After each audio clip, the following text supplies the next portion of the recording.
উম্মতে মুহাম্মদী কে বানাইছে? আল্লাহ। আপনার মাথায় যে একটা মুকুট আছে আপনি জানেন? কইবেন হাত দিলে তো কিছুই পাই না, ঠিক না? কুনতুম খায়রা উম্মাহ, একটা মুকুট আছে আপনার মাথায়। এটা আয়াত না, এটা মুকুট। কুনতুম খায়রা উম্মাহ, সমস্ত উম্মতের ভিতরে তোকে শ্রেষ্ঠত্বের মুকুট পরায়া দিলাম। তুই যে দিক দিয়া যাবি, যে উম্মতের সামনে যাবি, সব উম্মত তোকে দেখবে আর সেলুট করবে। সেলুট। ঊর্ধ্বতম কর্মকর্তাকে যেন নিচের কর্মকর্তারা সেলুট মারে, আল্লাহ বলে সমস্ত উম্মত আজীবন তোদেরকে জান্নাতও সেলুট দিবে। সেলুট। আযীম জাওয়াদুল করিম হান্নান মান্নান ফাআলুল লিমা ইউরিদ। والصلاة والسلام على حبيبنا وحبيب ربنا مصطفى مجتبى لواء الحمد بيده يوم القيامة سيد الأولين والآخرين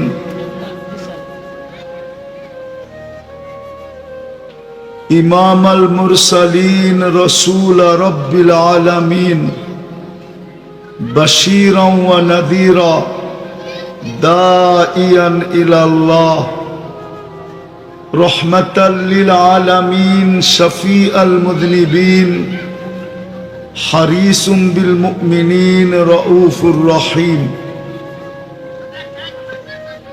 أما بعد فأعوذ بالله من الشيطان الرجيم بسم الله الرحمن الرحيم إن كنتم تحبون الله فاتبعوني يحببكم الله وقال رسول الله صلى الله عليه وسلم من أطاعني دخل الجنة ومن عصاني فقد أبى أو كما قال عليه الصلاة والسلام। আল ইহসান ইমাম পরিষদ কর্তৃক আয়োজিত উক্ত মাহফিলের সম্মানিত সভাপতি, উপস্থিত উলামায়ে কেরাম, অবেলা আগন্ত মুসলমান ভাইয়েরা, যেই পর্যন্ত লাউড স্পিকারের আওয়াজ পৌঁছতেছে পর্দার অন্তরালে মা ও বোনেরা, কোরআন হাদিস থেকে যতটুকুই তেলাওয়াত করলাম আশা রাখি একই সামনে রেখে অতি অল্প সময় কিছু কথা রাখব। সাথে সাথে অনুরোধ থাকবে, কাছের থেকে শুনি আর দূরের থেকে শুনি, মজমার পরিধির ভিতর থেকে শুনি আর বাহির থেকে শুনি, পরিপূর্ণ মনোযোগ দিয়ে শুনব।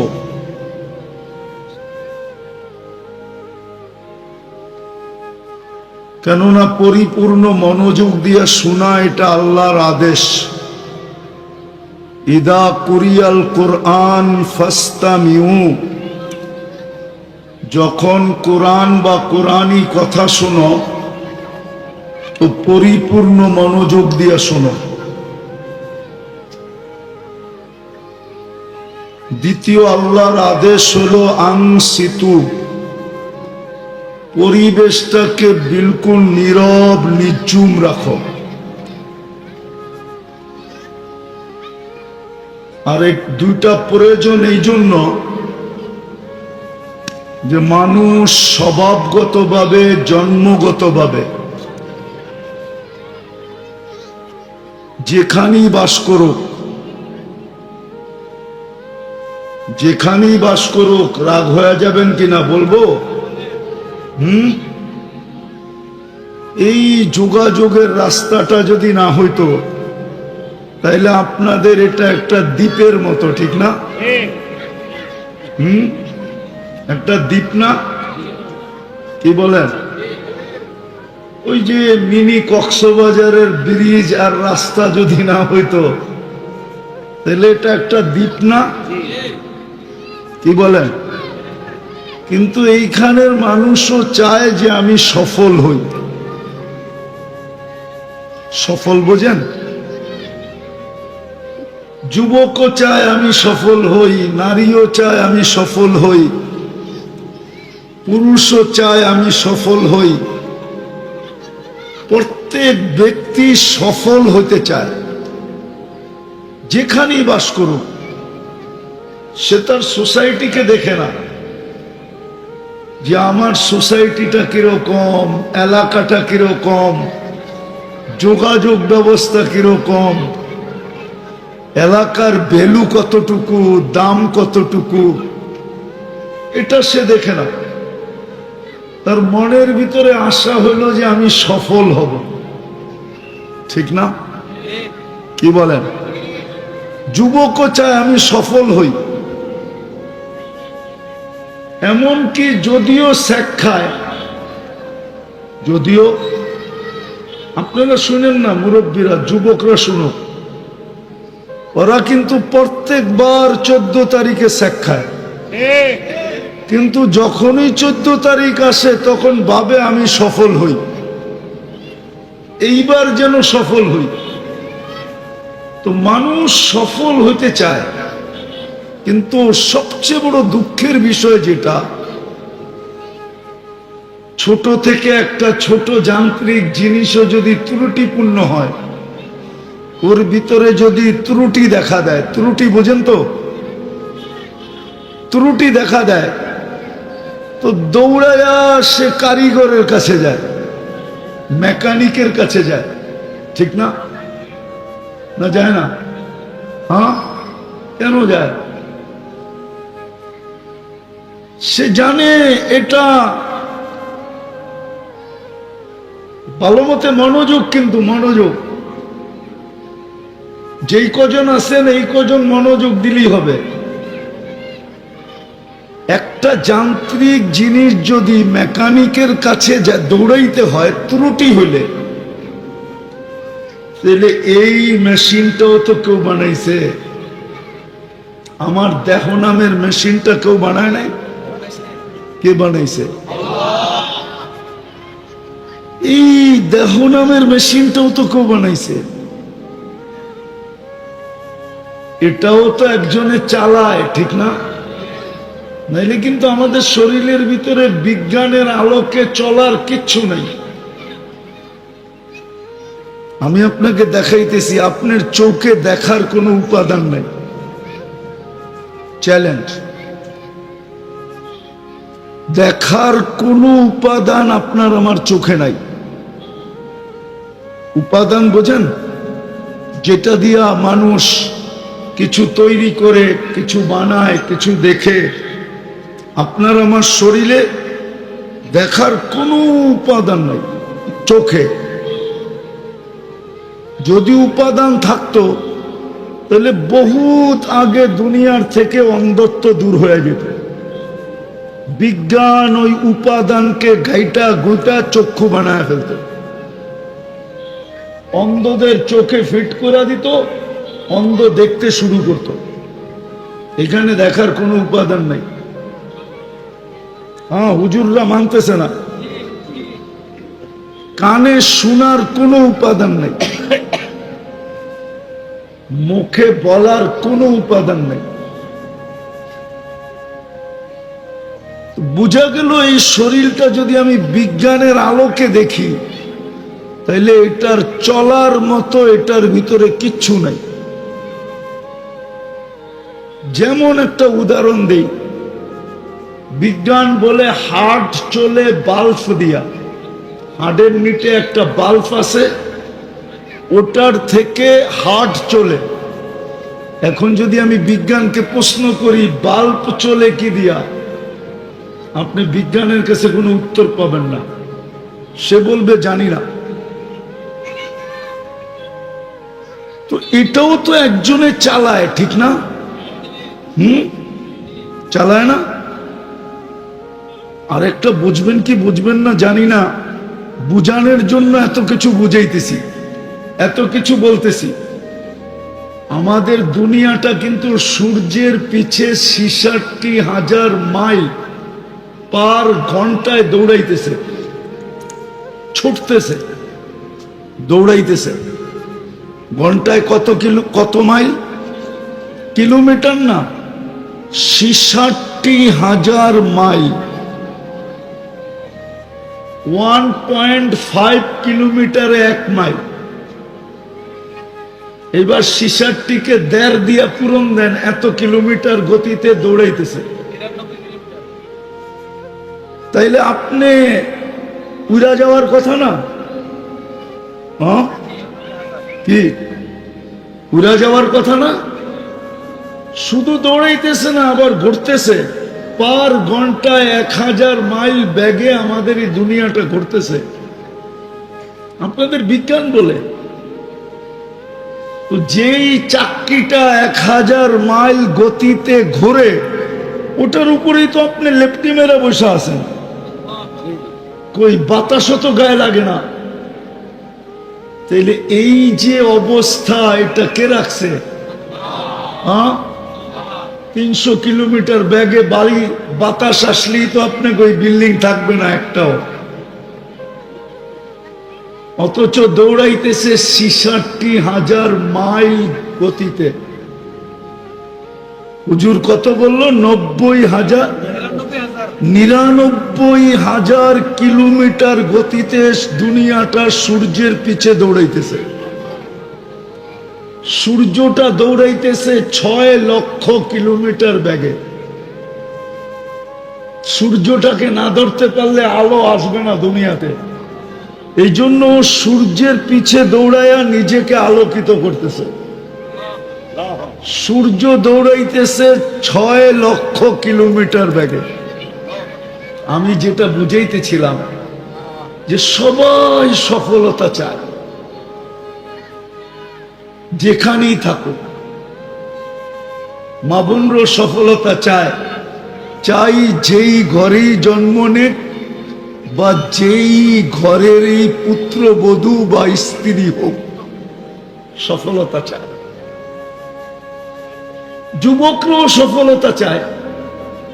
কিন্তু আমার একটা যুক্তি দেখি আপনাদের বুঝে আসে কিনা। একটা সামান্য যান্ত্রিক জিনিস যদি, একটু আগেই বললাম, ত্রুটিপূর্ণ হয়, তো ওই যান্ত্রিক জিনিসের মেকারের কাছে আমরা দৌড়াই।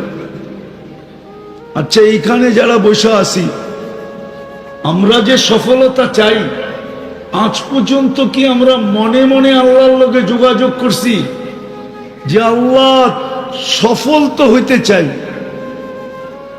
বানাইছো তো তুমি, চালাও তুমি। আল্লাহ কিন্তু আমাদেরকে বানাইছে, ঠিক না? সাজাইছে কে? চালায় কে? 24 ঘন্টা সেবা দেয় কে? আপনি যদি অক্সিজেন কিনতেন, এই পানির দামে, পানির 1 লিটার 30 টাকা যদি কিনতেন আপনি, অক্সিজেন কিনা ব্যবহার করতে হতো, তাহলে ডেলি 1600 টাকার 16,500 টাকার অক্সিজেন কিনতে হতো। কত? 16,500 টাকার অক্সিজেন ডেলি কিনতে হতো। কেননা ডেলি আমরা 550 লিটার অক্সিজেন নেই 24 ঘন্টায়। কত? 550 লিটার। যুবক একটু ভাবো। অ্যান্ড্রয়েড সেট, আবার বাইক, ডিজিটাল ঘোড়া। রাগ হয়ে যাও না, চড্ডি পর্যন্ত, লেংটি পর্যন্ত থাকতো না, লেংটি। গায়ে জামার পরনে প্যান্ট। 16,500 টাকা ডেলি বিল দিতে হইলে এই বাড়ি ঘর জায়গা জমিন মনে হয় 2-4 জন মানুষের কাছে থাকলে থাকতো দুনিয়াতে, বাকি সবার কাছে লেংটিও থাকতো না। মাসে বিল দিতে হতো 4,95,000 টাকা। খাইতেন না বিল দিতেন?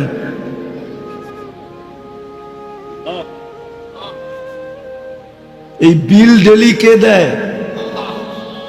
বিনা পয়সায় অক্সিজেন কে দেয়? হ্যাঁ, আমরা তো দূষিত করি, আল্লাহ তো পিওর করে। বিজ্ঞান তো বলে আমরা যে 550 লিটার 24 ঘন্টা নিছি ছিল অক্সিজেন, আমরা ওটাকে বানায় দিছি কার্বন ডাই অক্সাইড। এই শিক্ষিত যদি স্কুল কলেজে পড়া থাকে, ওরে জিজ্ঞেস করেন কার্বন ডাই অক্সাইড কি? একজনও নাই মেট্রিক পাস এখানে? না, মনে হয় নাই। আছে? ওই যুবক আছে কেউ? কার্বন ডাই অক্সাইড কি? আরে বলো না। 20 আল্লাহ দিল পিওর অক্সিজেন, তুমি বানাইলা ওটাকে 550 লিটার ডেলি। আবার আল্লাহ ওটাকে কুদরত দিয়ে রিফাইন করলেন। বিজ্ঞানের কাছে মেশিন আসে নাই। চ্যালেঞ্জ, যুবকদের কাছে মোবাইল আছে, ওরা নেটে যায় জিজ্ঞেস করতে পারে গুগলকে যে কার্বন ডাই অক্সাইডকে অক্সিজেনে রূপান্তরিত করার কোন মেশিন আসছে কিনা। আমার জানা নাই, আপনাদের জানা আছে কিনা জানি না। না, যুবকরা তো অনেক বেশি গুগলের সাথে পরিচিত, ওরা জানলে জানতে পারে। কি আছে মেশিন? না, একটাও তো কথা কয় না। নাই? তাহলে আল্লাহ কুদরত দিয়ে আবার পিওর অক্সিজেন বানায়। যদি এটা পয়সা দিয়ে বানাইতে হইতো তাহলে ওইখানে আবার খরচ, ঠিক না? তো যেটা আমি শর্টে বুঝাইতে চাইতেছি, সময়ও হাতে কম, যে মানুষ সফল হতে চায় যেখানেই থাকুক, পরিবেশটা যেমনই হোক। এই এলাকার মানুষও চায় সবার বাড়ি বিল্ডিং হোক, সবার কাছে মার্সিডিজ কার হোক। এইখানের যুবকরা চায় সবাই নামি দামি ডিজিটাল কোরা চালাক। ডিজিটাল কোরা চিনো? ওরাও চায় সবার হাতে আইফোন থাকুক, আইফোন, তাও নতুন ভার্সন, পুরানটা না। যদিও আইফোন তেমন উন্নত ফোন না, ওরা বিশ্বাস করবো না আইফোন যে উন্নত না। প্রমাণ দিমু? আইফোন সবচেয়ে উন্নত? আগে এটা বলো না, আবার আমার কথায় হামিলায় উল্টা কইতেছে। বাজারে সবচেয়ে দামি ফোন কোনটা? আইফোন, ঠিক না? কিন্তু আমার চোখে আইফোন দামি না, কেননা আইফোনে ব্লুটুথ নাই, শেয়ার হিটও নাই। কারো কাছে থাকলে দেখো, হয়তো থাকতে পারে কারো কাছে। এখানে দেখো, এটাতে ব্লুটুথ নাই, তুমি ব্লুটুথ দিয়ে কিছু নিতে পারবা না আরেক ফোন থেকে। ওর কাছে ব্লুটুথ নাই, শেয়ার হিটও নাই, তাহলে ওটা দামি হয় কেমনে? এর চেয়ে তো চাইনিজটা ভালো। ইচ্ছা করলে পাশের সবকিছু ওর ডাটা ফাটা আমারটার ভিতরে ব্লুটুথ দিয়ে শেয়ার হিট দিয়ে আনা যায়, ঠিক না? সত্য তো? আরে সত্য না, সত্য না? হ্যাঁ। তো যেটা বুঝাইতেছিলাম আমি, বুঝাইতে সবাই চায় উন্নত হইতে, কিন্তু আফসোস কেউ আল্লাহকে জিজ্ঞাসা করতে চায় না যে আল্লাহ আমি উন্নত হইতে চাই। আর দুনিয়াতে উন্নত হইলে লাভ নাই। কতক্ষণ? দুনিয়ায় মানুষ উন্নত অতক্ষণ সে আছে যতক্ষণ, সে যতক্ষণ থাকবে ততক্ষণ। চলে গেলে কি? চলে গেলে কি সবচেয়ে সস্তা কাপড়, ঠিক না? বাংলাদেশে সস্তা কাপড় কার জন্য? কার জন্য? মুর্দারের জন্য। মুর্দারের কাপড়ের চেয়ে কোনো সস্তা কাপড় বাংলাদেশে নাই। আছে নাকি? না, মনে হয় আছে, এরা জানে। হ্যাঁ, তো আপনি উন্নত হইলে কতক্ষণ?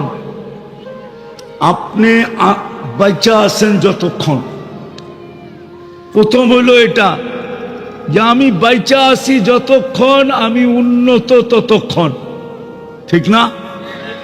দ্বিতীয় আরেকটা আছে, আমি উন্নত অতক্ষণ যেই জিনিসের কারণে আমি উন্নত, ওই জিনিসটা আমার কাছে আছে যতক্ষণ। ওই জিনিসটা যতক্ষণ আমার কাছে আছে ততক্ষণ আমি কি কি উন্নত। আচ্ছা বলো যুবক, তুমি উন্নত কতক্ষণ? যৌবন তোমার কাছে আছে যতক্ষণ। যৌবন নাই, আর কেউ ফুলও দিবে না, কেউ ফুলও নিবে না। তাকাইলে গালি দিবে, গালি বলবে বুড়া খাটাস। বানর এখনো গাছ বাওয়া ছাড়ে নাই। বানর এখনো গাছ বাওয়া কি গালি দিবে না? দিবে না। তো তুমি উন্নত কতক্ষণ? যৌবন আছে যতক্ষণ। রূপসী উন্নত কতক্ষণ? রূপ আছে যতক্ষণ। পদালা উন্নত কতক্ষণ? 1 বছর আগেই তো দেখতাম আমরা তেল মারতে মারতে মারতে মারতে মারতে তেলের দাম বাড়ায় দিছিল মিডিয়াওয়ালারা, ঠিক না? সারাদিন খালি তেল মারা। আবার পেপারে তেল ছাড়া পাকানোর পদ্ধতি লেখা শুরু করছে, তেল ছাড়া কেমনে পাকানো যায়। ওদেরকে আজকে দেখতেছি স্বৈরাচার বলতে বলতে বলতে গলা শুকায় ফেলতেছে, ঠিক না? হ্যাঁ হ্যাঁ, আমি তো বলি, জানি না মানবে কি মানবে না। এই সমস্ত লোকগুলা সারা দিন যতবার জপছে, ওরা যদি এতবার আল্লাহ জপতো মনে হয় সবগুলা কুতুব হয়ে যেত, ঠিক না?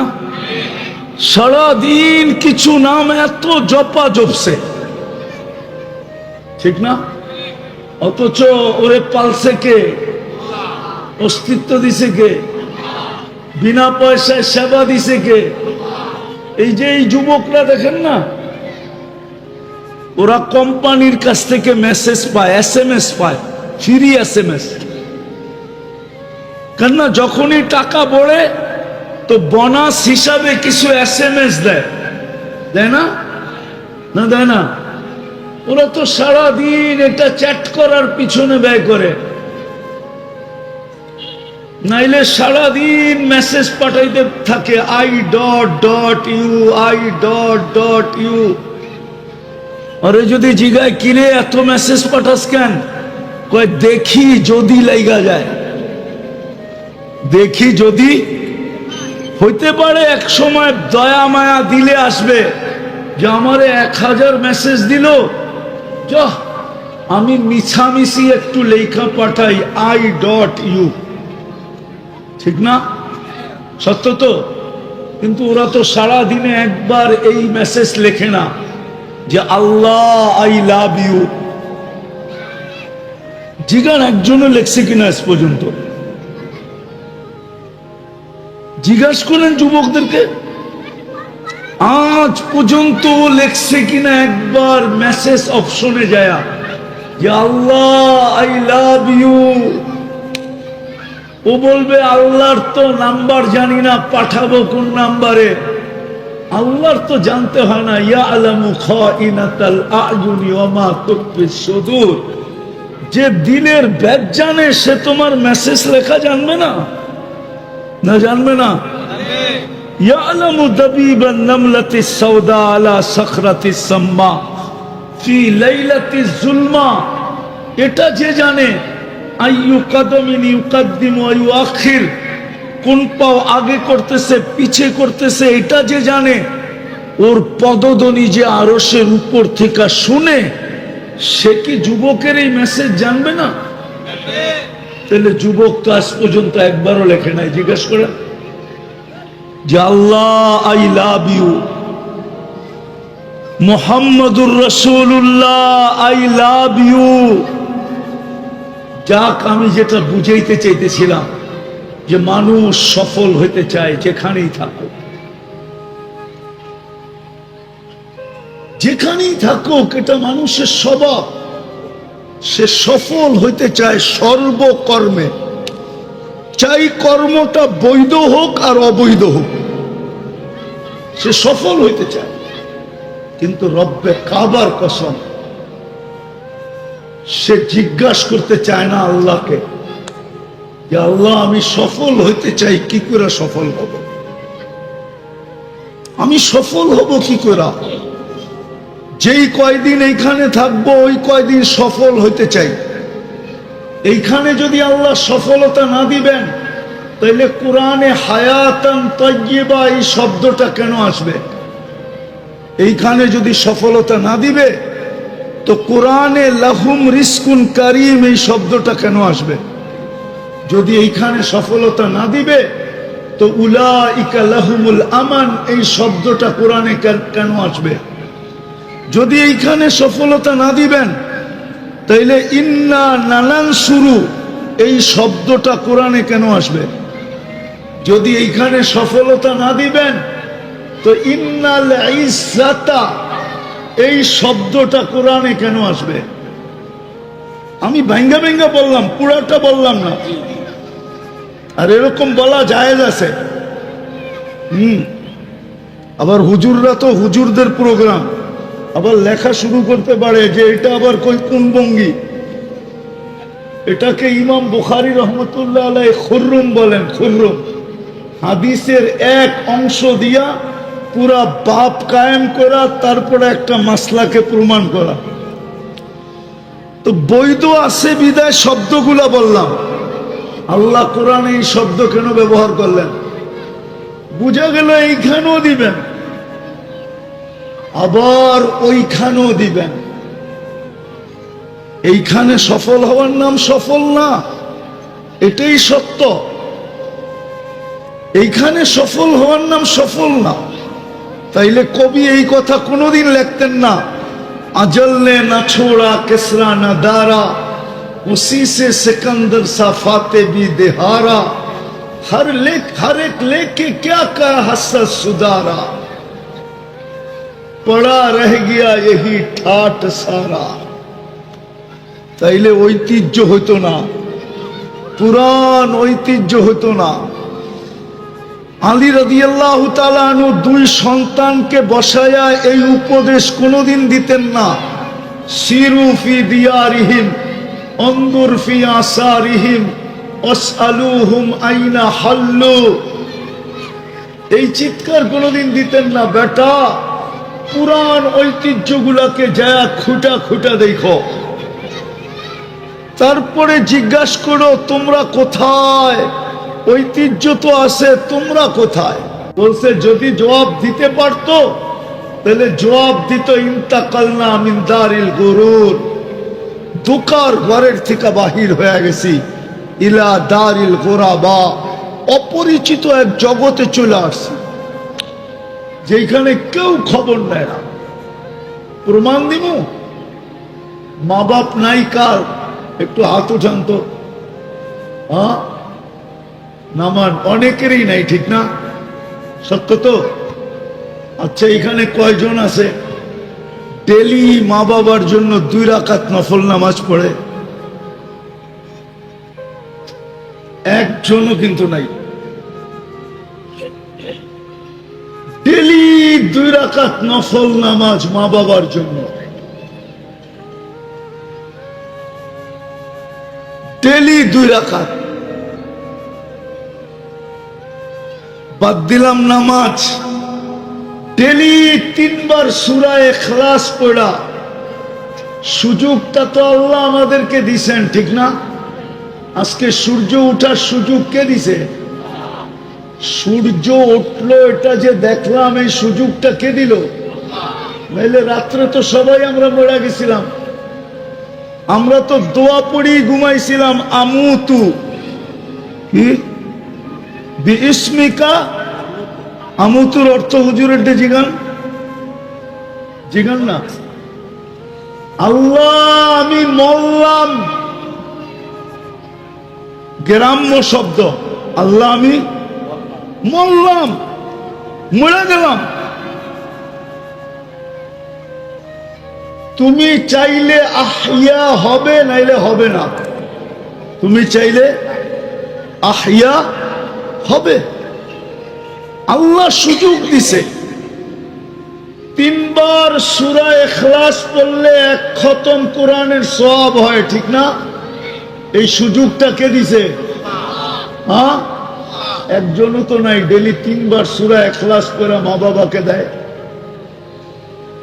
রাগ হয়ে গেলেন? আছেন কেউ যে ডেলি আমি সূরা ইখলাস 3 বার পড়ি এই নিয়তে যে আমার মা বাবা পাক? হ্যাঁ, 2-3 জন হাত উঠাইছে, বাকি উঠাই নাই আমরা। শুধু মা বাবার ঐতিহ্যটা রয়ে গেছে কবর, মা বাবার ঐতিহ্য রয়ে গেছে সম্পত্তি, মা বাবার ঐতিহ্য রয়ে গেছে বাড়ি। আমি শেষ জায়গায় চলে আসছি। যেখানেই থাকি না কেন আমাদের মনের ভাব, আমরা সবাই চাই এখানেও সফল হইতে, ওখানেও সফল হইতে, কিন্তু জিজ্ঞাসা করতে চাই না যে আল্লাহ আমি সফল হইতে চাই, কি করে হব? আল্লাহ সফল হওয়ার পদ্ধতি বুঝাইছেন আমাদেরকে। যদি সফল হইতাম তাইলে খোদার কসম আজকে 200 কোটি 250 কোটি মুসলমান, 60টা মুসলিম দেশ, দুনিয়ার সবচেয়ে বড় কারেন্সি টাকা মুসলমানের কাছে। এক দেশের কাছে না, একাধিক দেশের কাছে। দুনিয়ার সম্পত্তির 70% মুসলমানের কাছে। তেল বলেন, গ্যাস বলেন, সোনা বলেন, রূপা বলেন, দুনিয়ার 70% সম্পত্তি মুসলমানের কাছে। দুনিয়ার সবচেয়ে বেশি কাপড় চোপড় পরে মুসলমান। মুসলমানের চেয়ে বেশি কাপড় চোপড় দুনিয়ার কেউ পরে না। দুনিয়ার সবচেয়ে বেশি প্রসাধনী ব্যবহার করে মুসলমান, কসমেটিক্স যাকে বলে, মুসলমানের চেয়ে বেশি কেউ ব্যবহার করে না। দুনিয়ার সোনা দানা মুসলমানের চেয়ে বেশি কেউ ব্যবহার করে না। আমাকে মিডিয়া দিয়ে বোঝানো যাবে না, কেননা আমি নিজে তো সোনার ব্যবসায়ী, আবার সারা দুনিয়া ঘুরে আমি জানি কোন দেশে কয় ক্যারেট ব্যবহার করে, আবার কোন দেশালারা কতটুকু ব্যবহার করে আমি জানি। আমাদের দেশের মতো না। একটা প্রবাদ বাক্য আছে, কয় নারীকে সোনা দেখানো আর কঠিন ক্ষুধার্ত মানুষকে খাওয়া দেখানো সমান। মনে হয় হুজুর বোঝে নাই। নারীকে সোনা দেখানো আর কি কঠিন ক্ষুধার্তর মানুষকে খাওয়া দেখানো। ও খাওয়ার উপরে যেরকম জাপায়া পড়বে, নারীরাও, মুসলমান নারীরা বিশেষ করে সোনা দেখলে এরকম জাপায়া পড়ে। মুসলমানের চেয়ে সোনা দানা কেউ বেশি ব্যবহার করে না। মুসলমানের চেয়ে বেশি আইটেম দুনিয়াতে কেউ খায় না, কসম খোদার। কিন্তু আজকে মুসলমানের এই দুরবস্থা কেন? কেন? আমি তো বলে গেলাম, চিৎকার দিয়ে গেলাম না, চিৎকার দিবে আমার পরে যারা আসবে। আমার তো এখানে নামই নাই, তারপরও আমি আইসা গেছি। আমার তো এখানে নামই নাই, তারপরও আমি আইসা গেছি। আপনারা শুনবেন চিৎকার মুসলমানের এই দুরবস্থা কেন। একটা একটার পর একটা দেশ মাটির সাথে মিশতেছে কেন? ফিলিস্তিনের যুদ্ধ আজকে 5 তারিখ, পরশু দিন, কালকের দিনের পরের দিন 2 বছর হবে। একটা রুটির টুকরার জন্য ফিলিস্তিনের শিশুগুলা মারা যাইতেছে কেন? শুধু একটা রুটির টুকরা, শুধু হাফ লিটার পানির জন্য মারা যাইতেছে। অথচ হাজার হাজার ট্রাক পণ্য নিয়ে দাঁড়ায় আছে। কারো সাহস নাই একটা পণ্যের ট্রাক ঢুকায় দিবে। ছোট একটা দেশের সামনে মাত্র 60 লক্ষ জনসংখ্যা, এই দুরবস্থা কেন? অথচ ফিলিস্তিনটা মাটি কার? কিতাবে পাওয়া যায় দিয়ারুল আম্বিয়া, সমস্ত নবীদের শহর। এখনো আমার চোখে দেখা 72 জন নবীর কবর আছে। আল্লাহু আকবার। কয়জন? কত? না, ভুল বললাম, 74 জন আমার চোখে দেখা। একদিকে ইব্রাহিম আলাইহিস সালাম, একদিকে মুসা আলাইহিস সালাম, একদিকে মুসা আলাইহিস সালামের শ্বশুর শুআয়ব আলাইহিস সালাম, আরেকদিকে মুসা আলাইহিস সালামের শাগরিদ ইউশা বিন নুন। এই 4 জনের মধ্যখানে আরো 70 জন নবীর কবর চিহ্নিত। 45,000 সাহাবাদের কবর চিহ্নিত। তার ভিতরে জাফর ইবনে আবু তালেব, যায়েদ ইবনে হারেসা, আব্দুল্লাহ ইবনে রাওয়াহা, আল্লাহু আকবার, এরকম সাহাবাদের কবর। যেখানে 1.25 লক্ষ নবীদের সম্মিলন। মক্কা বড় উঁচা আমি মানি, সারা দুনিয়ার জন্য কেবলা মানি, আল্লাহর ঘর মানি, কিন্তু 1.25 লক্ষ নবীদের সম্মেলন মক্কায় হয় নাই। ফিলিস্তিনে বাইতুল মুকাদ্দাসে মেরাজের রাত্রে 1.25 লক্ষ নবীদের সম্মেলন ছিল সশরীরে। আল্লাহু আকবার। আমাদের নবীজি ইমামতি করছেন ওইখানে, না করে নাই? হ্যাঁ, যেখানে মুহাম্মদুর রাসূলুল্লাহ পা রাখে। হুজুররা বুঝবে, আপনারা বুঝবেন কিনা জানি না। আল্লাহ তো মক্কার ব্যাপারে বলতেছে লা উকসিমু বিহাদাল বালাদ। বন্ধু, আমি এই শহরের কসম খাওয়ার পক্ষে না, যদিও আমার ঘরটা এই মক্কা শহরে, তারপরও আমি কসম খাওয়ার পক্ষে না। আল্লাহকে যদি জিজ্ঞাসা করি, আপনি তো কসম খাইলেন, কেন খাইলেন? তো আল্লাহ আগে বলতেছে আনতা হিল্লুম বিহাদাল বালাদ। বন্ধু, আপনি এই শহরে দেখা আমি কসম খাইতেছি। আপনি এই শহরে জন্ম নিছেন, এই জন্য আমি কসম খাইলাম, নইলে আমি মক্কার কসম খাওয়ার পক্ষে না। আজকে মুসলমানের এই দুরবস্থা কেন?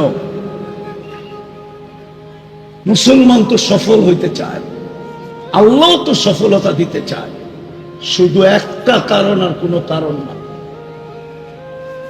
আজকে বলা যাইতেছি এখানে এহসান আল এহসান ইমাম পরিষদ বুদিয়ামারার শাখায় শুধু একটা কারণ, আল্লাহ আল্লাহর নাফরমানিতে এরকম নারাজ হন না। কেউ যদি আল্লাহর নাফরমানি করে তো আল্লাহ এতটুক নারাজ হন না, এটার প্রমাণ দিতেছি আমি। আল্লাহর নাফরমানিতে যদি আল্লাহ নারাজই হইতেন, তো যখন বাইতুল্লাহর উপরে 360টা মূর্তি ছিল, তখন তো আল্লাহ নারাজ হন নাই। উলঙ্গ তোয়াফ হইতেছিল, তখনও তো নারাজ হন নাই। ওই চত্বরে বৈশাই, চত্বর বোঝেন, বাইতুল্লাহর চত্বরে খালি জায়গায়, বারিন্দা বলেন আর সেহেন বলেন, ওইখানে বসে 360টার পূজা হইতেছিল। আল্লাহ তো এত নারাজ হন নাই। শুধু বন্ধুর উপরে আঙ্গুল উঠাইতে দেরি, তাব্বান বলতে দেরি, তাব্বান লাকা, তাব্বান মনে হয় বোঝেন নাই। আবু লাহাব এই কথা বলতে দেরি, তাব্বান তাব্বান লাকা সাইরাল ইয়াউম, আল্লাহ সূরা তাব্বাত ইয়াদা পাঠাইতে দেরি করেন না। আজকে আমরা বন্ধুর আদর্শ ছেড়া দিছি, মুহাম্মদুর রাসূলুল্লাহর আদর্শ ছেড়া দিছি। যুবক মুহাম্মদুর রাসূলুল্লাহর আদর্শে চুল কাটা ছেড়া দিছে, যদিও কোরআন সুস্পষ্ট বলছিল লান তারদা আনকাল ইহুদ ওয়ালান নাসারা। ও উম্মতে মুহাম্মদী, কান খুলা শুনে নাও, যতই তোমরা ওদের রঙে রঙিন হও, গায়রিল মাগদুবি আলাইহিমের রঙে যতই তুমি রঙিন হও, গায়রিল মাগদুবি আলাইহিম ওয়ালাদ-দাল্লিন এর রঙে যতই তোমরা রঙিন হও, আমি বালুর কণা পরিমাণ ভালোবাসা তোমাদের জন্য ওদের দিলে হইতে দিব না, না, না, না। শুধু ভালোবাসা না, দয়া না, করুণা না, সহযোগিতা না, সহমর্মিতা না, আমি বালুর পরিমাণ তোমাদের জন্য ওদের দিলে হইতে দিব না, না, না, না। অথচ আমার সমাজ মুহাম্মদুর রাসূলুল্লাহর আদর্শ ছেড়া দিয়া যুবকদের চুল দেখলেই বোঝা যায়, ডিজাইন দেখলেই বোঝা যায়, মা বোনদের চলাফেরা দেখলেই বোঝা যায়, পুরুষদের চলাফেরা দেখলেই বোঝা যায়। যেই বৃদ্ধ মানুষটা উচিত ছিল চার দোকানে খাবে আর মসজিদে আড্ডা দিবে, আমি আড্ডাই বললাম, যদিও হুজুররা রাগ না হয়ে যায়, সময়টা মসজিদে কাটাবে, ওই সাদা দাড়িয়ালা বুড়াকেও দেখা যাইতেছে রাত্র 1টার সময় 4 দোকানে বয়া বয়া টেলিভিশন দেখতেছে। পায়ে হাত দিয়া বলি, রাগ হবেন না, যদি আসলেই সফল হইতে চান, আপনাকে উম্মতে মুহাম্মদী কে বানাইছে? Car selection? হ্যাঁ, কার নির্বাচন? কে নির্বাচিত করছে? জোরে বলেন, জোরে জোরে। আল্লাহ বললে গুনাহ হবে না, যত জোরে আল্লাহ বলবেন তত হার্ট ক্লিয়ার হবে। 1 মাস আপনি আমার কথা মাইনা চিল্লায় চিল্লায় আল্লাহ আল্লাহ বলেন, দেখবেন আপনার হার্ট চাঙ্গা হয়ে গেছে। আল্লাহু আকবার। আমার কাছে ডাক্তারি প্রমাণ আছে, ডাক্তারি। আবার বলবেন আপনিও তো দেখা যায় অন্যদিকে গেছেন গা, হুজুররা আবার ফতুয়া দিয়ে দিব। অসুখের জন্য বললাম, অসুখের জন্য যত জোরে আল্লাহ বলবেন, আল্লাহ, যত শক্তি দিয়ে বলবেন ভিতরে ক্লিয়ার হবে। এটা এক খ্রিস্টান ডাক্তার, আমেরিকান, ওর রিচার্জ 2020-এ ওর রিচার্জ করা নেটে ছেড়া দিছে, নেটে পাবেন, এটা আমার কাছে অডিও আছে। আল্লাহ বললে গুনাহ হবে না। মুসলমানের ঘরে আপনাকে কে জন্ম দিছে? আল্লাহ। উম্মতে মুহাম্মদী কে বানাইছে? আল্লাহ। আপনার মাথায় যে একটা মুকুট আছে আপনি জানেন? কইবেন হাত দিলে তো কিছুই পাই না, ঠিক না? কুনতুম খায়রা উম্মাহ, একটা মুকুট আছে আপনার মাথায়। এটা আয়াত না, এটা মুকুট। কুনতুম খায়রা উম্মাহ, সমস্ত উম্মতের ভিতরে তোকে শ্রেষ্ঠত্বের মুকুট পরায়া দিলাম। তুই যেদিক দিয়া যাবি, যে উম্মতের সামনে যাবি, সব উম্মত তোকে দেখবে আর সেলুট করবে, সেলুট। ঊর্ধ্বতম কর্মকর্তাকে যেন নিচের কর্মকর্তারা সেলুট মারে, আল্লাহ বলে সমস্ত উম্মত আজীবন তোদেরকে জান্নাতেও সেলুট দিবে, সেলুট। জান্নাতে হাঁটতে থাকলো তোদেরকে রাস্তা দিবে, বলবে এটা খায়রে উম্মত যাইতেছে, সর। আমরা পিছে এরা আগে। প্রতি শুক্রবারে আল্লাহর দাওয়াত খাইতে যায় আমরা সবার আগে বসবো। আল্লাহকে সর্বপ্রথম আমরা দেখব। আল্লাহ আমাদেরকে জান্নাতে সর্বপ্রথম স্বাগত জানাবে। সবার রূপ বাড়বে, ওই নদীতে মুখ ধুইয়া আমাদের রূপ অবর্ণনীয় বাড়বে, আল্লাহর দিদার সর্বপ্রথম কইরা। চলেন, যদি সফল হইতে চান তাইলে তওবা করি, তওবা। আমি তো এই উলামাদেরকে বলবো, এরা নরসিংদীর, এরা একটা করুক যে ফিলিস্তিনের জন্য আমরা একটা দিন নরসিংদী জেলার উলামাদের পক্ষ থেকে আমরা একটা দিন তওবা ডে উদযাপন করি, যে আজকের দিন নরসিংদীর সমস্ত মানুষ ফিলিস্তিনের পক্ষ হয়ে আল্লাহর কাছে তওবা করবে যে আল্লাহ, এমন জমিনে 2 বছর যুদ্ধ, আপনার বন্ধুর ভাষায় কথা বলে, কোরআনের ভাষায় কথা বলে, সাহাবাদের সন্তান নবীরা ওইখানে শায়িত, কবরে জীবিত, ওনারা দৈনন্দিন বোমের আওয়াজ শুনতেছে কবরে বসা। চলেন আমরা আল্লাহর কাছে তওবা করি। তওবা করবেন? কে কে করবেন? পাক্কা? তাইলে বলে দেন, আল্লাহ এই গুনার থেকে তওবা করলাম। বলেন বলেন, এই গুনার থেকে তওবা করলাম। নামান আর আজকের থেকে নবীর আদর্শে আদর্শবান হন। রব্বে কাবার কসম, যে আল্লাহর রসুলে আদর্শে আদর্শবান হবে, যুবক হোক আর নারী হোক, আল্লাহর গ্যারান্টি, আমি তোকে ভালোবাসবো। ইউহিব্বুকুমুল্লাহ, আর আল্লাহ যাকে ভালোবাসবে তাকে আল্লাহ সুখ দিবে, এটা আল্লাহর গ্যারান্টি। এইখানেও দিবে, ওইখানেও দিবে। নবীর আদর্শ মানবেন? হ্যাঁ, সবচেয়ে বড় আদর্শ যেটা, এটা হলো 5 ওয়াক্ত নামাজ। আজ থেকে কে কে পড়বেন দেখি? আল্লাহ আমল করার তৌফিক দান করেন। ওমা আলাইনা ইল্লাল বালাগ। কিতাবে পাওয়া যায় দিয়ারুল আম্বিয়া, সমস্ত নবীদের শহর।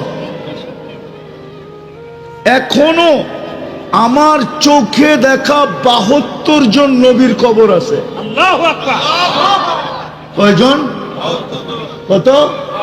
না, ভুল বললাম, 74 জন আমার চোখে দেখা। একদিকে ইব্রাহিম আলাইহিস সালাম, একদিকে মুসা আলাইহিস সালাম, একদিকে মুসা আলাইহিস সালামের শ্বশুর শুআয়ব আলাইহিস সালাম, আরেকদিকে মুসা আলাইহিস সালামের শাগরিদ ইউশা বিন নুন। এই 4 জনের মধ্যখানে আরো 70 জন নবীর কবর চিহ্নিত। 45,000 সাহাবাদের কবর চিহ্নিত। তার ভিতরে জাফর ইবনে আবু তালেব, যায়েদ ইবনে হারেসা, আব্দুল্লাহ ইবনে রাওয়াহা, আল্লাহু আকবার, এরকম সাহাবাদের কবর, যেখানে 1.25 লক্ষ নবীদের সম্মিলন। মক্কা বড় উঁচা, আমি মানি, সারা দুনিয়ার জন্য কেবলা মানি, আল্লাহর ঘর মানি, কিন্তু 1.25 লক্ষ নবীদের সম্মেলন মক্কায় হয় নাই। ফিলিস্তিনে বাইতুল মুকাদ্দাসে মেরাজের রাত্রে 1.25 লক্ষ নবীদের সম্মেলন ছিল সশরীরে। আমাদের নবীজি ইমামতি করছেন ওইখানে, না করে নাই? হ্যাঁ, যেখানে মুহাম্মদুর রাসূলুল্লাহ পা রাখে। হুজুররা বুঝবে, আপনারা বুঝবেন কিনা জানি না। আল্লাহ তো মক্কার ব্যাপারে বলতেছে, লা উকসিমু বিহাদাল বালাদ। বন্ধু, আমি এই শহরের কসম খাওয়ার পক্ষে না, যদিও আমার ঘরটা এই মক্কা শহরে, তারপরও আমি কসম খাওয়ার পক্ষে না। আল্লাহকে যদি জিজ্ঞাসা করি, আপনি তো কসম খাইলেন, কেন খাইলেন? তো আল্লাহ আগে বলতেছে, আনতা হিল্লুম বিহাদাল বালাদ। বন্ধু, আপনি এই শহরে দেখা আমি কসম খাইতেছি। আপনি এই শহরে জন্ম নিছেন, এই জন্য আমি কসম খাইলাম, নইলে আমি মক্কার কসম খাওয়ার পক্ষে না। আজকে মুসলমানের এই দুরবস্থা কেন? মুসলমান তো সফল হইতে চায়, আল্লাহ তো সফলতা দিতে চায়, শুধু একটা কারণ আর কোনো কারণ না। আজকে বলা যাইতেছি এখানে এহসান আল এহসান ইমাম পরিষদ বুদিয়ামারা শাখায় শুধু একটা কারণ, আল্লাহ আল্লাহর নাফরমানিতে এরকম নারাজ হন না। কেউ যদি আল্লাহর নাফরমানি করে তো আল্লাহ এতটুক নারাজ হন না। এটার প্রমাণ দিতেছি আমি। আল্লাহর নাফরমানিতে যদি আল্লাহ নারাজই হইতেন তো যখন বাইতুল্লাহর উপরে 360টা মূর্তি ছিল তখন তো আল্লাহ নারাজ হন নাই। উলঙ্গ তওয়াফ হইতেছিল তখনও তো নারাজ হন নাই। ওই চত্বরে বৈশাই, চত্বর বোঝেন, বাইতুল্লাহর চত্বরে খালি জায়গায় বারিন্দা বলেন আর সেহেন বলেন, ওইখানে বসে 360টার পূজা হইতেছিল। আল্লাহ তো এত নারাজ হন নাই। শুধু বন্ধুর উপরে আঙ্গুল উঠাইতে দেরি, তাব্বান বলতে দেরি। তাব্বান লাকা, তাব্বান মনে হয় বোঝেন নাই। আবু লাহাব এই কথা বলতে দেরি, তাব্বান লাকা সাইরাল ইয়াউম। আল্লাহ সূরায়ে তাব্বাত ইয়াদা পাঠাইতে দেরি করেন না। আজকে আমরা বন্ধুর আদর্শ ছেড়া দিছি, মুহাম্মদুর রাসূলুল্লাহর আদর্শ ছেড়া দিছি। যুবক মুহাম্মদুর রাসূলুল্লাহর আদর্শে চুল কাটা ছেড়া দিছে। যদিও কোরআন সুস্পষ্ট বলছিল লান তারদা আনকাল ইহুদ ওয়ালান নাসারা।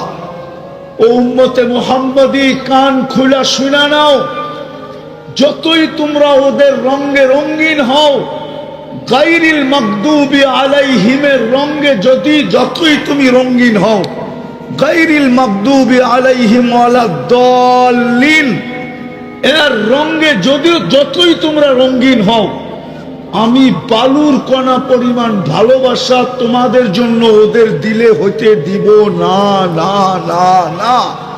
শুধু ভালোবাসা না, দয়া না, করুণা না, সহযোগিতা না, সহমর্মিতা না, আমি বালুর পরিমাণ তোমাদের জন্য ওদের দিলে হইতে দিব না, না, না, না। অথচ আমার সমাজ মুহাম্মদুর রাসূলুল্লাহর আদর্শ ছেড়া দিয়া যুবকদের চুল দেখলেই বোঝা যায়, ডিজাইন দেখলেই বোঝা যায়, মা বোনদের চলাফেরা দেখলেই বোঝা যায়, পুরুষদের চলাফেরা দেখলেই বোঝা যায়। যেই বৃদ্ধ মানুষটা উচিত ছিল চার দোকানে খাবে আর মসজিদে আড্ডা দিবে, আমি আড্ডাই বললাম যদিও হুজুররা রাগ না হয়ে যায়, সময়টা মসজিদে কাটাবে। ওই সাদা দাড়িয়ালা বুড়াকেও দেখা যাইতেছে রাত্র 1টার সময় 4 দোকানে বয়া বয়া টেলিভিশন দেখতেছে।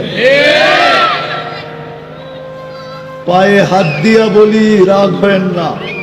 যদি আসলেই সফল হইতে চান, আপনাকে উম্মতে মুহাম্মদী কে বানাইছে? Car selection? কার নির্বাচন? কে নির্বাচিত করছে? জোরে বলেন, জোরে জোরে।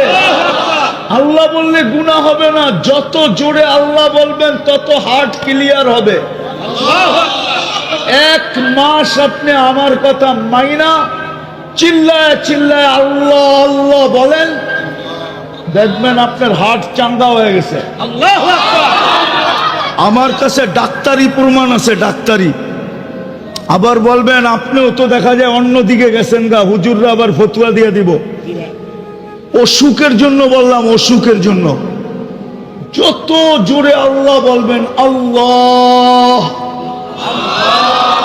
যত শক্তি দিয়ে বলবেন ভিতরে ক্লিয়ার হবে। এটা এক খ্রিস্টান ডাক্তার আমেরিকান, ওর রিচার্জ 2020-এ ওর রিচার্জ করা নেটে ছেড়া দিছে, নেটে পাবেন। এটা আমার কাছে অডিও আছে।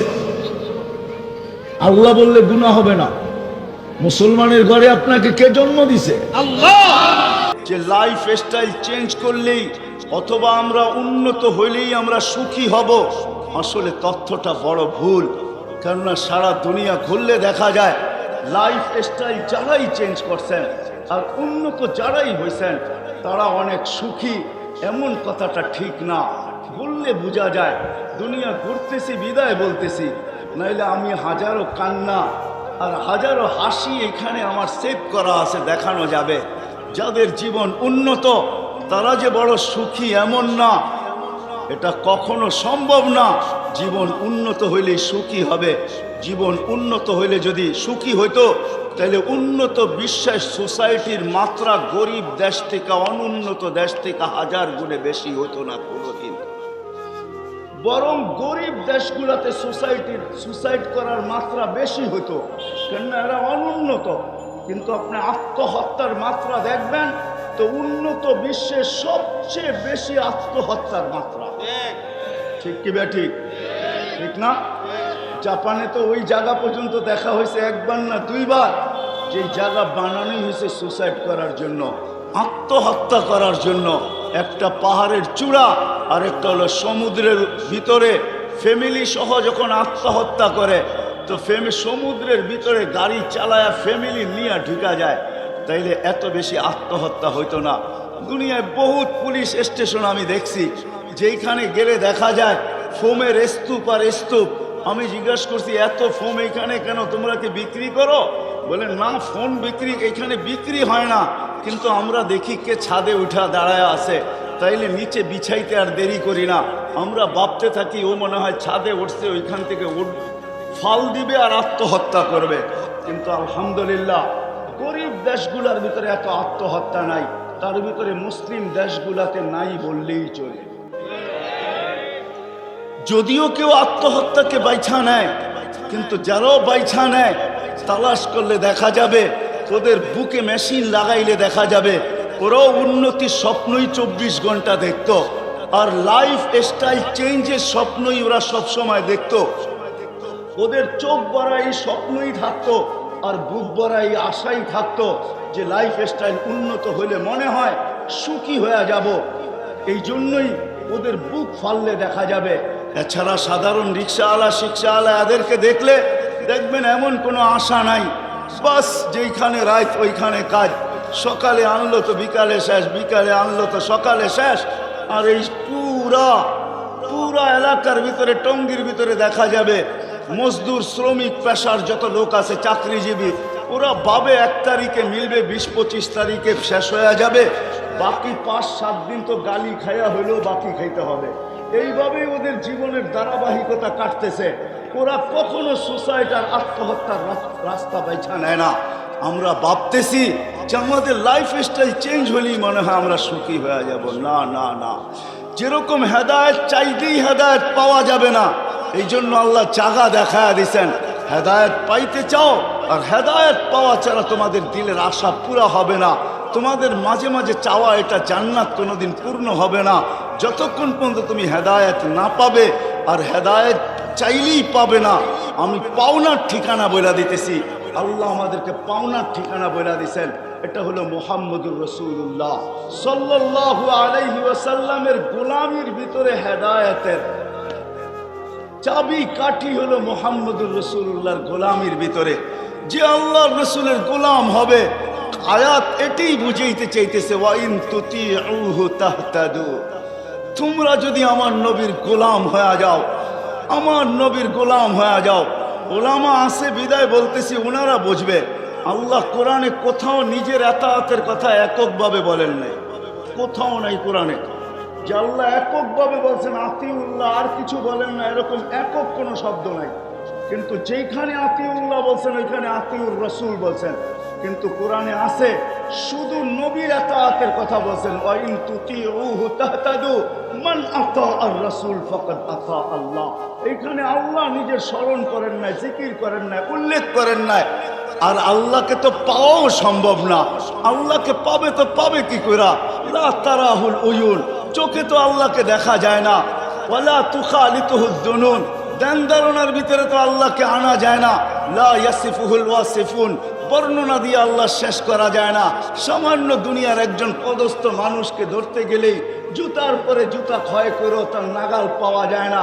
সেও মাটির উপর দিয়ে হাঁটতে চায় না, সব সময় উড়াল দিয়ে চলতে থাকে যাতে কারো নাগালে না আসে। একটা সামান্য পদের মানুষ যদি এরকম উড়াল দিতে শিখে, তো আল্লাহ তো এক পদের মালিক না। আল্লাহ তো শুধু রহমা আল্লাহ না, আল্লাহ তো আল্লাহ না, আল্লাহ তো লা ইলাহা ইল্লাল্লাহ, আল্লাহ তো ইলাহ। আল্লাহ তো রহমানও, আল্লাহ তো রহিমও, আল্লাহ তো মালিকও, আল্লাহ তো কুদ্দুসও, আল্লাহ তো সালামুল মুমিনুল মুহাইমিনুল আজিজুল জব্বারুল মুতাকাব্বিরুল খালিকুল বারিউল মুসাব্বিরুল গফফারুল কাহ্হারুল ওয়াহ্হাবুর রাসাকুল ফাত্তাহুল আলিমুল কাবিদুল বাসিতুল খাফিদুর রাফিউল মুইজ্জুল মুদিল্লুস সামিউল বাসিরুল হাকামুল আদলুল লতীফুল খাবীরুল হালিমুল আযীমুল গফুরুশ শাকুরুল আলিয়ুল কবীরুল হাফিজুল মুকিতুল হাসিবুল জলিলুল করিমুল রকিবুল মজিবুল ওয়াসি আল হাকিমুল ওয়াদুদুল মজিদুল বাঈসুশ শহীদুল হকুল ওয়াকিলুল কবিয়ুল মতিনুল আলিয়ুল হামিদুল মুসি আল মুবদি আল মুঈদ আল মুহয়ি আল মুমীত আল হাইয়্যু আল কাইয়্যুম আল ওয়াজিদ আল মাজিদ আল ওয়াহিদ আল আহাদ আল সামাদ আল কাদির আল মুক্তাদির আল মুকদ্দম আল মুআক্কার আল আউয়াল ওয়াল আখির আল যাহির ওয়াল বাতিন আল ওয়ালি আল মুতাওয়ালি আল বরর আল তাওয়াব আল মুনতাকিম আল আফু আল রাউফ মালিক আল মুলক যাল জালালি ওয়াল ইকরাম আল মুকসিত ওয়াল জামি ওয়াল গনি ওয়াল মুগনি আল মানি আল দার আল নাফি আল নূর আল হাদি আল বদি ওয়াল বাকি আল ওয়ারিস ওয়াল রশিদ ওয়াস সাবুর জাল্লে জালালু। আল্লাহ তো 99 পদের মালিক, তাকে পাবো তো পাবো, ধরবো তো ধরবো কি কইরা, মানবো তো মানবো কি কইরা, যাকে চোখে দেখা যায় না, দান্দারণে আনা যায় না, বর্ণনা দিয়া শেষ করা যায় না, কোরবান যাও আল্লাহর উপরে। তো আল্লাহ সহজ করছেন, নিজের বন্ধুর এতাআতের উপরে বলছেন, আমার বন্ধুর গোলাম হয়ে যাও, আমার গোলামির মালা আমি নিজে কুদরতি হাতে তোমাকে পড়ায়া দিব। আমার বন্ধুর গোলাম হয়ে যাও, হেদায়েতের মালাও আমি তোমার গলায় পড়ায়া দিব। বিদায় যেই জান্নাত আমরা চাই, যেই জান্নাতের আশা রাখি, কেউ যে নরকে যাইতে চায় না, দুজকে যাইতে চায় না, সবাই আমরা জান্নাতে যাইতে চাই। যদি জান্নাত পাইতে হয় তাহলে নবীর গোলামি ছাড়া বিকল্প কোনো রাস্তা আল্লাহ আমাদের জন্য রাখেন নাই। কোরআনের এই ছোট্ট 2 শব্দের আয়াত এটাই বুঝাইতেছে যে নবীর গোলামি, আর নবীর গোলাম হবেন না তো হবেন না কেন? একটু আগেই তো বলতেছিলাম, আরো সে যাইও আমাদেরকে বলেন নাই, কিয়ামতের মাঠেও আমাদেরকে বলবেন না। যদিও হাউজে মাকামে মাহমুদে নিয়ে যাওয়া হবে, কিন্তু চেয়ারে আল্লাহ বসাইতে পারবেন না, আল্লাহ চেয়ারে বসাইতে পারবেন না, চেয়ারের উপরে হাত রাইখা দাঁড়ায় থাকবেন। আল্লাহ বলবে, বন্ধু বসেন, এটা তো আপনার জায়গা, আমার পাশেই তো বসবেন, বসবেন না তো বসবেন না কেন? বলছে, আমাকে বসায় কি উম্মতকে পার করায় দিতে চান? আমাকে বসাইলে আমি বসবো না, কেন আমাকে তো ছুটতে হবে 3 জায়গায়। আমার উম্মত পিপাসিত কিয়ামতের মাঠে আসবে, ঠোঁটে পেয়ালা লাগায়া পানি পান করায়া দিবে, তো দিবে কে? আমিই তো পান করায়া দিব, কেন আমি তো দুনিয়াতে ওয়াদা করে আসছি, মাওইদুকুমুল হাউজ, আমি তোমাদের সাথে হাউজে সাক্ষাৎ করব। বিদায় আমার হাউজে কাউসারেও ছুটতে হবে, উম্মতকে নিজের হাতে পানি পান করাবো। আবু বকর সিদ্দিক রাদিয়াল্লাহু তাআলা আনহু পেয়ালা ভরা দিবে, ওমর রাদিয়াল্লাহু তাআলা আনহুর হাতে উঠায়া দিবে, ওমর রাদিয়াল্লাহু তাআলা আনহু আল্লাহর রাসূলের হাতে উঠায়া দিবেন। আল্লাহর রাসূল এক একজনকে ডাকবে, বলবে, পান কর, ইশরাব লা তাসমান বাদাহা আবাদা, পান কর, আর কোনোদিন পিপাসা তোর কাছে আসবে না। ও টঙ্গীর যুবক, একটু ভাইবা দেখো, যেদিন আল্লাহর রাসূল তোমার ঠোঁটে লাগায় পান করায় দিবে, ওই দিন হবে তো হবে কিরকম? ওই দৃশ্য হবে তো হবে কিরকম? বলছে, আমাকে ওইখানেও যেতে হবে, আবার আমাকে ছুটতে হবে মিজানের পাল্লায়, সামনে আমল নামা ঝোঁকে কি ঝোঁকে না? যদি না ঝোঁকে তো আপনি তো ওয়াদাই করছেন আমাকে লজ্জিত করবেন না, তো আমি ওইখান থেকে হাত উঠায়া দিব। আমা কুলতালি সাউফা ইউতিকা রাব্বুকা ফাতারদা, আপনি কি আমাকে বলেন না যে আমাকে রাজি করে ছাড়বেন? আমার উম্মতের পাল্লা সামনে ঝোঁকে না, আমার মন, আমি খুশি হব তো হব কি কইরা? কেননা আমি তো নবীর কান্ডারি নবী, আমি তো রউফ রহিম, আমি তো হারিস, আমি তো রউফ, আমি তো রহিম। আমি ওইখানে হাত তুলা পাল্লা সামনে ঝুঁকায় দেব, আবার আমি ছুটবো পুলসিরাতে। পার হইতে পারতেছি কি পারতেছে না? যদি পার হইতে না পারে তাহলে আমি দুজকের, আমি দুরুদের গাঁটটি মাথায় দিয়া পার করায়। এক রেওয়ায়েতে এটাও আছে, পড়া যাবে কিন্তু আল্লাহ পড়তে দিবে না, পুলসিরাতের সাথে লটকায় দিবে। লটকা কখনো হয় না, কেউ গাছের ডালে উঠা পিছলায় পড়ে গেল, তো গাছের ডাল ধরেই লটকায় আছে, পুলসিরাতের ধরে লটকায় থাকবে। আল্লাহর রাসূল ছুটা যাবে, দুরুদগুলা তার মাথার উপরে রাখবে, তো দুরুদ টাইনা তাকে পুলসিরাতের উপরে উঠাবে। আর পুলসিরাত, এটাও একটা কথা বলে দেই, পুলসিরাত আমাদের জন্য ইনশাআল্লাহ চুলের মতো চিকন হবে না, আর তলোয়ারের মতো দাঁড় হবে না। যারা পার হওয়ার হবে, ওরা পুলসিরাতের পারে যাইতে দেরি, ওটা হাইওয়ে হইতে দেরি হবে না। আল্লাহ প্রযুক্তি ফিট করতে পারে। দুনিয়ার মানুষ যদি মোটা চিকন করতে পারে, চিকন মোটা করতে পারে প্রযুক্তি দিয়া, তাহলে আল্লাহর কাছে তো সুপার প্রযুক্তি রয়ে গেছে। আল্লাহ ওই প্রযুক্তি ওইখানে ফিট করে রাখছেন। যারা পলসেরা পার হওয়ার হবে, ওরা পা দিতে দেরি, এটা 1000 লাইনের সুপার হাইওয়ে হইতে দেরি হবে না। এই জন্যই তো বলবে সুপার হাইওয়ে যখন হয়ে যাবে তখন বলবে দেখি নিচে দুজকটা কিরকম। তো নিচেতে দুজক চিৎকার দিয়া বলবে তাড়াতাড়ি পারো, আগুন নিপতেছে কিন্তু জলদি যা। এই জন্য তো দুজক চিৎকার দিবে জলদি পারো। তোর দীর্ঘতি এমন না যে পদ্মা ব্রিজ হইতেছে দেখতে দেখতে যাবো, যমুনা ব্রিজ হয়ে গেছে দেখতে দেখতে যাবো, পদ্মা বলে এটা চলবে না। দেখতে দেখতে যাবে, হাইওয়ে হয়ে গেছে ঠিক আছে, কিন্তু দেখতে দেখতে যাবে এটা চলবে না। দ্রুত গতিতে পার হও, নইলে আমার আগুন চিরদিনের জন্য নিভা যাবে। যেই রসুল কিয়ামতের মাঠে আমাদেরকে ভুলবেন না। ও মেরে দোস্ত, তার গোলাম হবেন না তো হবেন কার গোলাম? আমার সময় লম্বা হয়ে যাবে, নাইলে আমি দেখাইতাম যে আল্লাহ আমাদেরকে দিছে তো দিছে কি। কালকে আমি এক জায়গায় বলতেছিলাম যে বাংলাদেশের একটা প্রবাদ বাক্য আছে, সব জিনিস বলে সবার কপালে শোভা পায় না। আমি পুরা প্রবাদ বাক্যটা বললাম না, এতটুকুই বললাম যে সব জিনিস বলে সবার কপালে শোভা পায় না। আমাদের কপালও মনে হয় নবী শোভা পায় না, নাইলে আমরা এরকম হইতাম তো হইতাম না। যার উম্মত হওয়ার জন্য নবীরা চোখের পানি ঝরায়, যার উম্মতের হাতের ছোঁয়া পাওয়ার জন্য 2500 বছর নবী অপেক্ষা করে। দানিয়েল আলাইহিস সালাম 2500 বছর অপেক্ষা করছেন শুধু এই উম্মতের হাতের ছোঁয়ায় কাফন আর দাফন পাওয়ার জন্য। কিতাব উঠান বাদায়া নেহায়ার ভিতরে রাবি আবু মুসা আশারি রাদিয়াল্লাহু তাআলা আনহু উঠায় দেখেন ওইখানে কি লেখা আছে। আবু মুসা আশারি রাদিয়াল্লাহু তাআলা আনহু বলেন 2500 বছর দানিয়েল আলাইহিস সালাম অপেক্ষা করতেছিল শুধু এই উম্মতের হাতের ছোঁয়া পাওয়ার জন্য। আল্লাহ ওনার দোয়াকে কবুল করছেন। মেরে দোস্ত, নাহলে আপনাদেরকে শুনাইতাম যে আমাদেরকে আল্লাহ দিছে তো কোন নবী দিছে, কোন মুহাম্মদুর রাসূলুল্লাহ দিছে, যার প্রচার সৃষ্টির 1000 বছর আগের থেকে। ইলেকশনের প্রচারের একটা সময় নির্ধারিত থাকে, এই সময় শুরু করবা, এই দিন অফ করা দিবা। যার প্রচার চলছে সৃষ্টির 1000 বছর আগের থেকে কিয়ামত পর্যন্ত যায়, যার প্রচার শেষ হবে না। আরে জান্নাতেও যার প্রচার শেষ হবে না। আদম আলাইহিস সালামের কোন এক রিওয়ায়াতে তাহকিক করে নিতে পারেন। আদম আলাইহিস সালাম জিজ্ঞাসা করছে আমার ছেলের জান্নাতে আমাকে কি দিবেন? আল্লাহ বলছে তোমাকে জান্নাতে কেউ আদম বইলা ডাকবে না। বলছে কি বইলা ডাকবে? বলে আবু মুহাম্মদ বইলা ডাকবে। এই কথা বলতে দেরি আদম আলাইহিস সালাম খুশিতে আত্মহারা হইতে দেরি করে। কেননা জান্নাতে আমরা আদম আলাইহিস সালামকে আদম ডাকবো না, আবু মুহাম্মদ ডাকবো। আবু মুহাম্মদ, এটাতে উনি খুশিতে আত্মহারা হয়ে গেছেন। আসিয়াকে জান্নাত দেখাইছেন আল্লাহ, তো আসিয়া খুশিতে আত্মহারা, কিন্তু পরক্ষণে চেহারাটা মলিন হয়ে গেছেন। আল্লাহ বলছে আসিয়ার চেহারা মলিন কেন? জান্নাত দেখা খুশি তো হইলো, আবার মলিন হইলো কেন? তা আসিয়া ভাবতে ছিল জান্নাত তো আছে, রানী তো আছে, রাজা তো নাই, এই জান্নাতের মজা নাই। তো আল্লাহ বলতেছে আসিয়া জান্নাত যখন দিছি তো রাজাও দিব। কিতাবওয়ালা এটাই লেখেন যে জান্নাত পায়া যতটুকু খুশি না হইছে, যতটুকু খুশি না হয়েছে, আমাদের নবীজির নাম যখন শুনছে যে তোমার জান্নাতের রাজা হবে মুহাম্মদুর রাসূলুল্লাহ, তো আসিয়ার চেয়ে কোটি গুণ খুশি হয়েছে। যার কারণে যেদিন মার পেটে আমাদের নবীজি আসছে, আসতে দেরি, আসিয়া ফুলের মালা নিয়ে আসতে দেরি করেন।